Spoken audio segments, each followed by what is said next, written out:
స్వామి శరణం. హరహర మహాదేవ. ఓం నమ శివాయ. ఎంతో అంగరంగ వైభవంగా ఈ యొక్క ప్రాంతంలో, మల్కాపూర్ ప్రాంతంలోనే సుమారు కూడా మరి మల్లన్న స్వామి ఇలా అంగరంగ ఘటాల మరి అభిషేక కార్యక్రమం చేస్తాడు. చూడచక్క కూడా మనము జ్యోతిర్లింగానికి సాక్షాత్కు కూడా భగవంతునికి కలశాలతో అభిషేకం చేయడం అంటే కూడా అది దేవుడిచ్చిన వరం. కావున ఒక సందేశాన్ని అందజేయడానికి మనతో గురుస్వాములు సిద్ధంగా ఉన్నారు. చెప్పండి గురుస్వామి, ఈరోజు ఈ ప్రాంతంలో ఎలా జరిగింది కార్యక్రమం?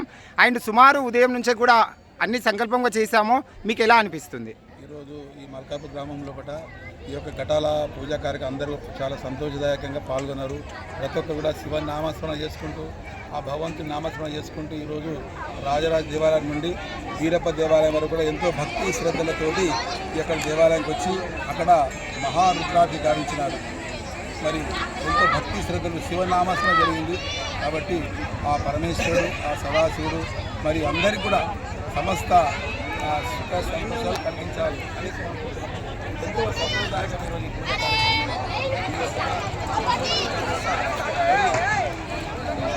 మహాశివరాత్రి రోజు అక్కడ శ్రీశైల పర్వతానికి గత తర్వాత ఇరుముడితో బయలుదేరి అక్కడ స్వామికి ఆ యొక్క ఇంటి నుంచి దీక్ష విరమణ జరుగుతుంది. కాబట్టి ఈ కార్యక్రమానికి అందరూ భక్తి శ్రద్ధలతో అందరూ కూడా మరి కార్యక్రమం పాల్గొన్నారు. కాబట్టి వారికి ఆ పరమేశ్వరుడు, ఆ సదాశివుడు అందరి కోరిక నెరవేర్చాలని మనస్ఫూర్తిగా. ఓకే, ఈరోజు ఈ యొక్క అన్నదాన కార్యక్రమంకి సుమారుగా ఎంతమంది వస్తారనేసి మీరు ఉంచారు? ఈ కార్యక్రమంలో కూడా శివస్వాములు ఒక 1000 మంది వరకు వచ్చారు ఇక్కడికి. అదే ప్రకారం గ్రామ ప్రజలందరూ కూడా మరి ప్రసాద్ స్వీకరించారు. అందరూ కూడా ఎంతో సంతోషంగా స్వీకరించారు. అసలు ఊహించారా గురుస్వామి? ఊహించలేదు, మేము ఇంత పబ్లిక్ వస్తే ఊహించలేదు. ఇంకోటి ప్రత్యేకత ఏంటంటే ఈరోజు మనకి ఆ మల్లెటగడ్డ స్వామి రావడం చాలా సంతోషదాయకం. ఆయన ప్రవచనం అనేది చాలా పవిత్రమైంది. ఆయన మాటలు బ్రహ్మవాకు. ఆ స్వామి మనకి బసవలింగేశ్వర గారు ఈరోజు మన ఈ మల్కాపూర్ గ్రామానికి వచ్చి అందరినీ కూడా సంతోషపెట్టాడు. మంచి మంచి విషయాలు మాకు ఇచ్చింది. కాబట్టి ఆయన విషయంలో పట్ల మరి అందరూ కూడా సంతోషపడ్డారు. ఓకే, ఇక్కడ అభిషేకాలు చేశారు కదా, ఈ యొక్క ఘటాలలో అభిషేకాలు చేశారు కదా, మళ్ళీ ఎందుకంటే స్వాములకు కొంతమంది ఏంటంటే ఇప్పుడు ఇచ్చిన తదుపరి మర్చిపోతున్నారు. అలాంటి సందేశాన్ని మనం అందజేయాలి గురుస్వాముల దైవంతో. ఈ యొక్క ఘటాభి అభిషేకంకి కుండలు ఎత్తారు కదా, ఆ యొక్క కుండలని ఎలా వాళ్ళకు ఆ కుండ కానీ, ఆ యొక్క కొబ్బరి నీళ్ళు కానీ, ఆ యొక్క కొబ్బరి బోండం కానీ అవిటిని ఇలా ప్రాంతంలో పెట్టుకోవాలి. అవి కుండ పవిత్రమైంది. మట్టితో చేసి కుండదానికి అలంకరణ చేసి ఓంకారం రాసి తర్వాత ఎంతో భక్తి శ్రద్ధతోటి గంగాజలం అందులో కలిపి గంధం, విభూతి, పసుపు, కుంకుమ, పత్తి, మాడలు అన్నీ కలిపి అందులో కూడా కలిపిన తర్వాత పంచాక్షర మంత్రం అలా రాసి ఓంకారం రాసి దాన్ని అభిషేకం వాడుతున్నాం.